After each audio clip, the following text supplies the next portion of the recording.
हाँ बेटा, सबसे पहले सभी बच्चों से सुप्रभात।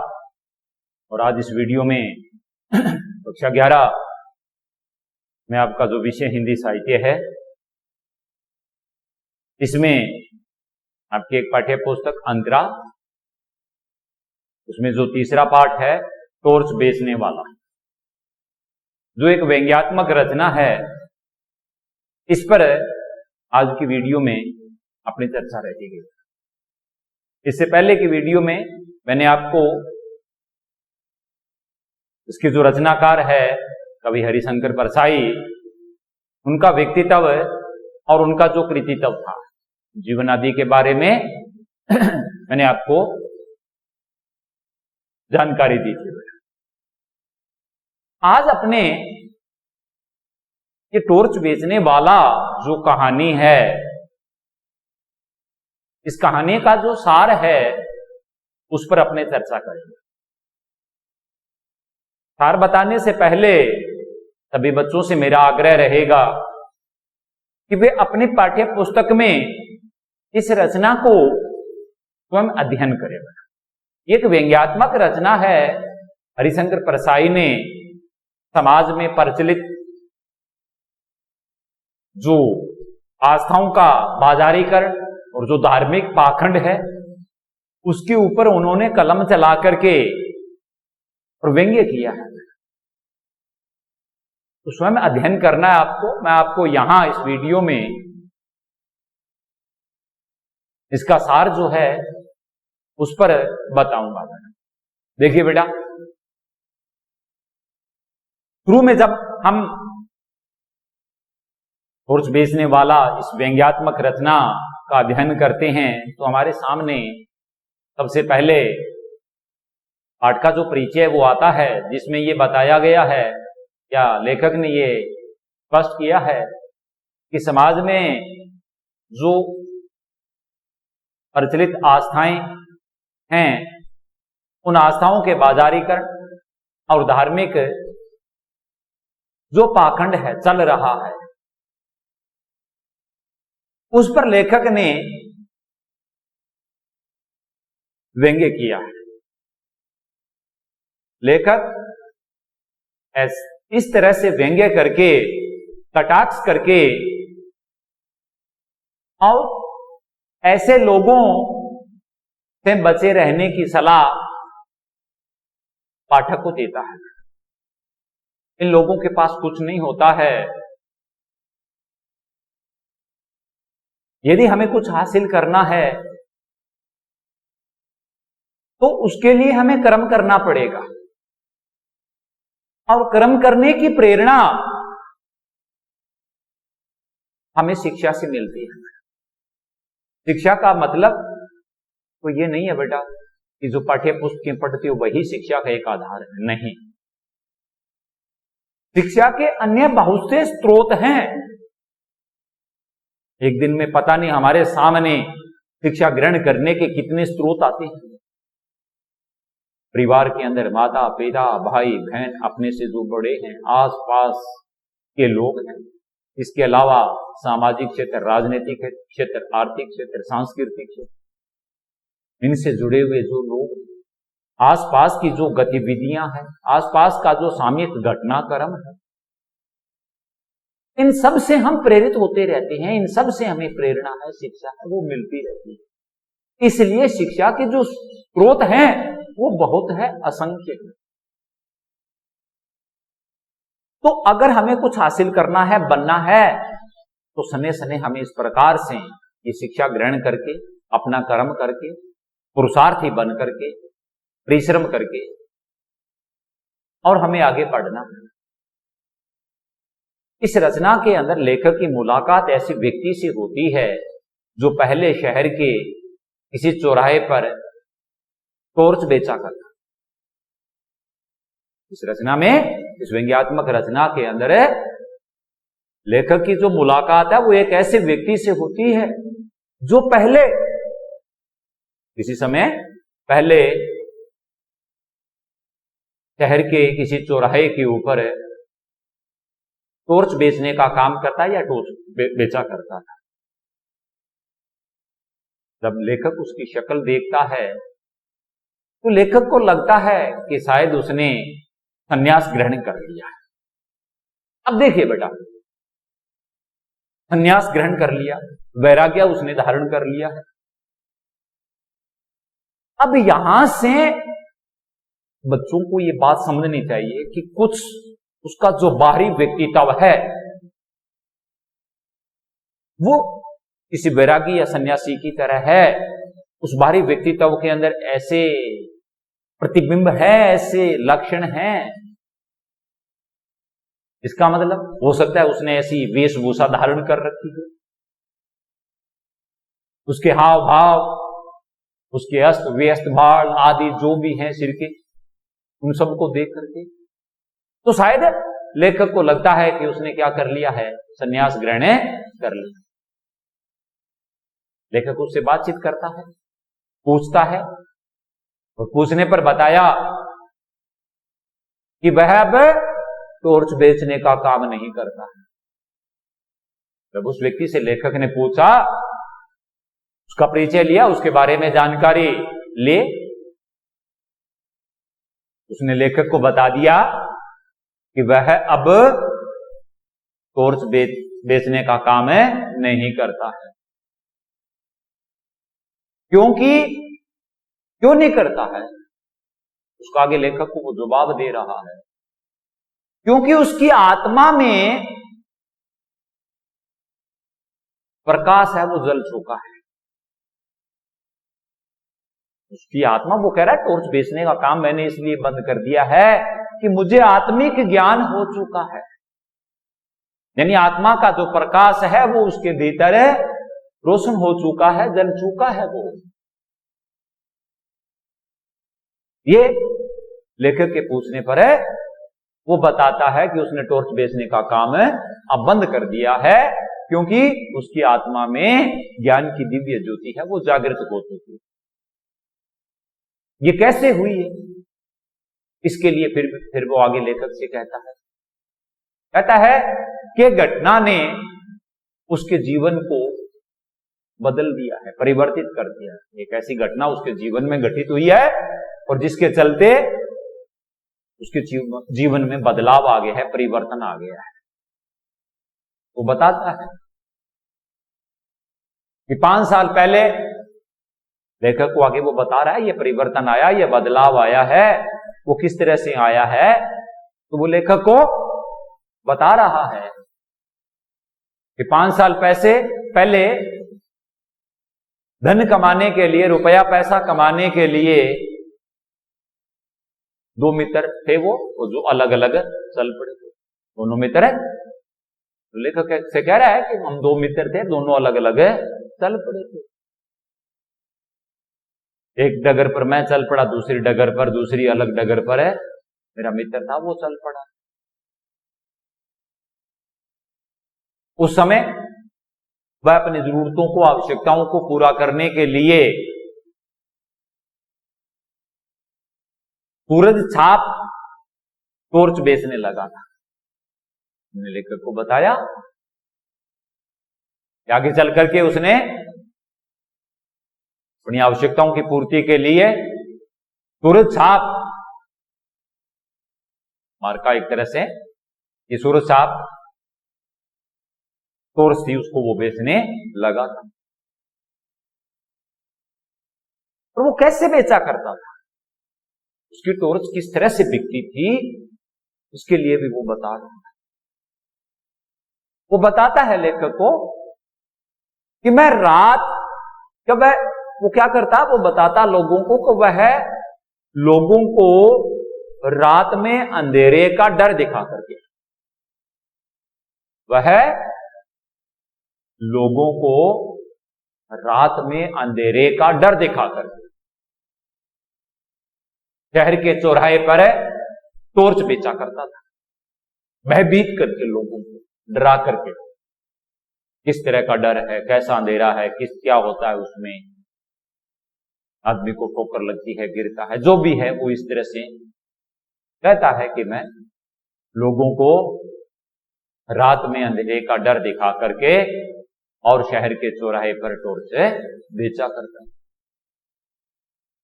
और डर वो इसलिए दिखाता ताकि उसकी सूरत छाप टॉर्च है वो ज्यादा से ज्यादा बिके। ज्यादा टॉर्च बिकेगी, टॉर्च का मतलब होता है बेटा बैटरी। अब टॉर्च ज्यादा बिकेगी तो उसकी आमदनी बढ़ जाएगी, कमाई उसको अधिक होगी। तो वो सिर्फ अपनी आवश्यकताओं की पूर्ति के लिए, धन कमाने के लिए, जरूरतों को पूरा करने के लिए लोगों को रात के अंधेरे का डर बता करके, दिखा करके, और ये सूरज साहब जो बैटरी है, टॉर्च है, वो शहर के चौराहे पर बेचा करता था ताकि लोग ज्यादा से ज्यादा उसकी टॉर्च है वो खरीद सके। 5 साल के बाद, मैं आगे लेखक से कहता है, 5 साल के बाद अपनी बात को सिलसिलेवार क्रमानुसार लेखक को बता रहा है, कह रहा है कि 5 साल बाद वायदे के मुताबिक, 5 साल बाद वायदे के मुताबिक जब वह अपने दोस्त से मिलने उसी जगह पहुंचता है जहां से वो अलग अलग हुए थे। 5 साल बाद वायदे के मुताबिक वह अपने दोस्त से मिलने उसी जगह, कौन सी जगह, जिस जगह से वो अलग हुए थे, उसी जगह पहुंचता है जहां वे अलग हुए थे।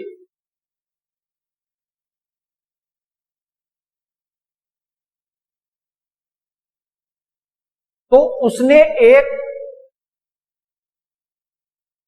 भले पुरुष को मंच पर प्रवचन करते सुना। 5 साल बाद में वायदे के मुताबिक जब वह अपने दोस्त से मिलने उसी जगह पहुंचता है जहां वे अलग हुए थे,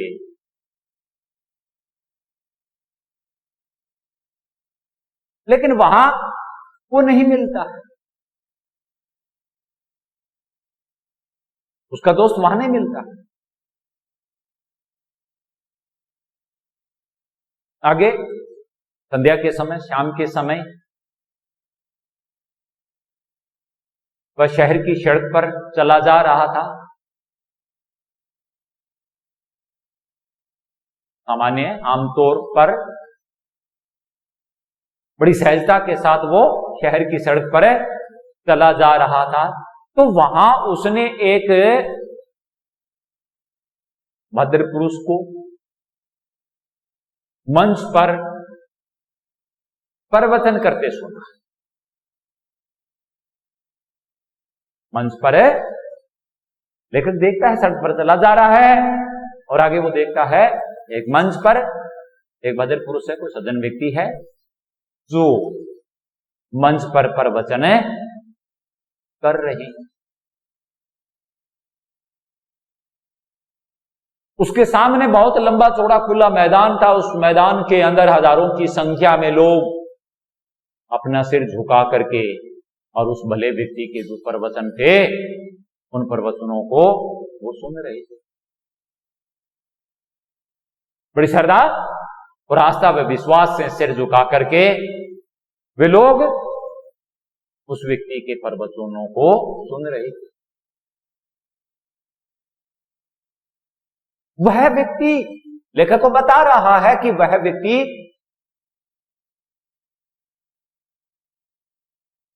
मंच से लोगों के भीतर, यानी लोगों को आत्मा के अंधेरे को दूर करने के जो तरीके हैं वो समझा रहे। मन से वह व्यक्ति लोगों को आत्मा, अपने हृदय पर, भीतर हमारे मन पर जो अज्ञानता का अंधेरा है उसको दूर करने के तरीके है वो समझा रहा था। कह रहा था किस तरह से आत्मा के ऊपर अज्ञानता का जो आवरण है उसको दूर किया जा सकता। प्रवचन देगा। लेखक कह रहा है कि वह जिस व्यक्ति का जिक्र कर रहा है, वर्णन कर रहा है, क्योंकि शुरू के अंदर ये बात कही है लेखक ने कि उस व्यक्ति की जो वेशभूषा थी उसको देख करके यूं लगता था जैसे उसने संन्यास ग्रहण कर लिया, वैराग्य धारण कर लिया, यानी उसकी वेशभूषा साधुओं की तरह थी।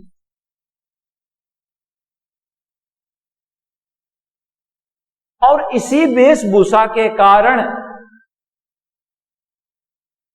साधुओं जैसी वेशभूषा के कारण लेखक उसको पहचान नहीं पाया भी ये व्यक्ति कौन है। इसके बाद में आगे जैसे ही मंच पर उस व्यक्ति के प्रवचन समाप्त होते हैं, तब वह मंच से नीचे उतरता है और मंच से नीचे उतर करके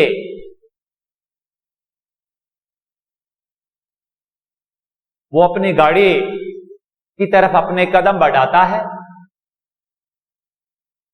तो लेखक उसे पहचान लेता है। ये तो वही व्यक्ति है जो टॉर्च बेचने का काम करता है। टॉर्च बेचने वाले को वो पहचान लेता है।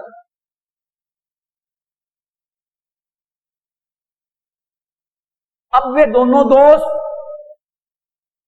5 साल बाद में मिल रहे हैं। उनकी जो मुलाकात हो रही है उसको गुजरे हुए, उस समय को व्यतीत हुए कितना समय हो गया है? 5 साल। 5 साल बाद में उन दोनों दोस्तों की मुलाकात हो रही है। पहला जो दोस्त है उसका काम है रात के अंधेरे को दूर करने के लिए, रात के अंधेरे के डर को दूर करने के लिए टॉर्च बेच कर करके। अब दूसरा जो दोस्त है वो आत्मा के अंधेरे को दूर करने के लिए उपदेश देने वाला धर्माचार्य बन करके पैसे कमा रहा है। पहला जो दोस्त है वो रात के अंधेरे को दूर करने के लिए टॉर्च बेचने का काम करता है, और दूसरा जो दोस्त है वो आत्मा के अंधेरे को दूर करने के लिए उपदेश देने वाला धर्माचार्य बन करके पैसे कमा रहा है।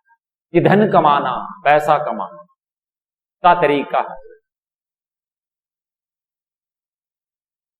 इस प्रकार से वह अपने दोस्त के वैभव है, धन है, दौलत है, ऐशो आराम है, उसके जीवन की चमक दमक है, उसको देख करके निश्चय करता है कि सूरज कंपनी की टॉर्च बेचने से अच्छा है कि वह भी धर्माचार्य बनकर और लोगों के मन के अंधेरे को दूर करके और पैसा कमाने प्रकार से वह अपने दोस्त के धन है, वैभव है, रुपया पैसा, उसके जीवन की जो चमक दमक है, उसको देख करके निश्चय करता है ये सूरज कंपनी की टॉर्च है, इसको बेचने से तो अच्छा यह है कि वह भी क्या बन जाए? धर्माचार्य बन जाए, और लोगों को धर्माचार्य बन करके और लोगों के मन के अंधेरे को, आत्मा का जो अंधकार है उसको दूर करे और पैसा कमाए। बस यही है बेटा एक तरह से इस कहानी का सार। अब गौर करने की बात है, चिंतन करने की बात है। देखो बेटा, इस व्यंग्यात्मक रचना के द्वारा लेखक ने व्यंग्य करके और इस बात को पाठक के सामने सिद्ध करने का प्रयास किया है कि लोग किस प्रकार से धार्मिक आडंबर पाखंड रच करके और हमारी आस्थाओं का बाजारीकरण कर देते हैं। हम देखते हैं बेटा, यद्यपि रचनाकार ने इस प्रकार की जो रचना है इसको युगीन परिस्थितियों के अनुसार रचा है, लेकिन वर्तमान को जानने के लिए हमें भूतकाल में जाना पड़ता है। और भूतकाल में घटी ऐसी घटनाओं को जब हम देखते हैं, अनुभव करते हैं, तो वर्तमान दर्पण की भांति हमारे सामने प्रतिबिंबित होता है। हालांकि हरिशंकर परसाई ने इस रचना को अपने समय में रचा था, लेकिन आज भी ज्ञान विज्ञान शिक्षा आदि प्रौद्योगिकी इन सब के द्वारा समाज में परिवर्तन बदलाव की जो बयार है वो बह रही है। आज हम देख रहे हैं यातायात, दूरसंचार के क्षेत्र में कितनी बड़ी क्रांति आ चुकी है।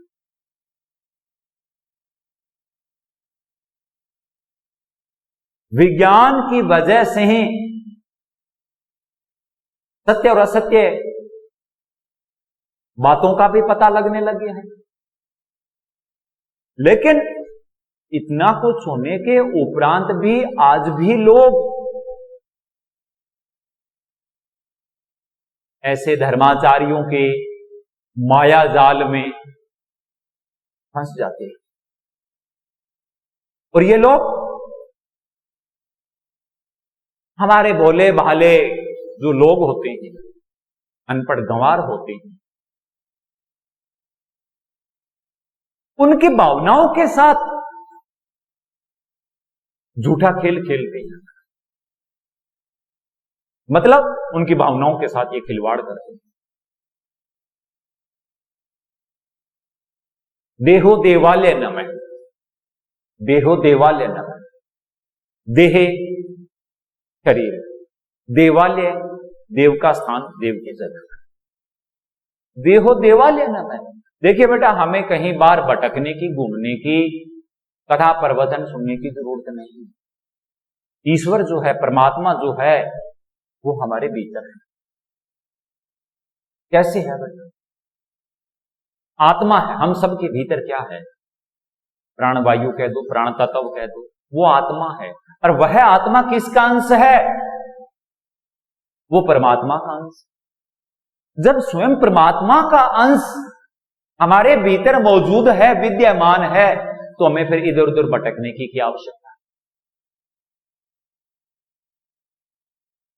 दूसरी जगह जाएंगे, सुनेंगे, उनके दर्शन करेंगे। उनके ऐसा करने से हमारे सारे संताप, हमारे सारे कष्ट, हमारे सारे रूप मिट जाएंगे। यह भ्रम है, ऐसा कुछ नहीं है। ईश्वर हमारे भीतर है। देखिए बेटा, देव का जो स्थान होता है, चाहे घर है, गांव है, शहर है, मंदिर है, मस्जिद है, गुरुद्वारे है, कुछ भी है, जो जगह जहां देव का निवास है वो जगह पवित्र होती है, निर्मल होती है, स्वच्छ होती है। जब परमात्मा का अंश स्वयं परमात्मा हमारे भीतर है, तो यह जरूरी है कि जहां देव का स्थान होता है वह जगह निर्मल, पवित्र, स्वच्छ होती है, उज्जवल होती है।